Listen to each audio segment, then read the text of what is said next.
কোন মহিলা যদি কোরবানির দিনে কোরবানির পশুটাকে জানালার ফাঁক দিয়ে তাকায়া তাকায়া দেখে আর ইসমাইলের কথা ভাবে,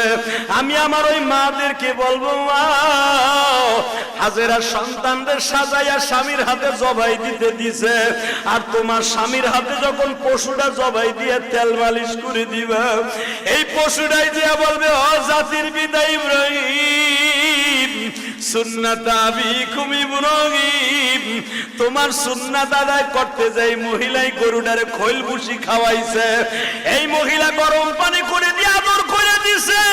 এই মহিলা দারোয়ানকে বলছে, গেটম্যানকে বলছে গরুটারে সুন্দর করে গোসল করা। মনে রাখো গো মা, এই জন্যই দেখবেন গরু কিনবেন আপনি, গরুটার তদারকি দিয়া দিবেন আপনার বিবির আন্ডারে। আপনার বিবি যদি এই গরুটারে তেল মালিশ করে দেয়, গরম পানি করিয়া দেয়, একটু আদর করে দাও গো মা, ইসমাইলের গাড়িতে তুমি জান্নাতে যাইবা।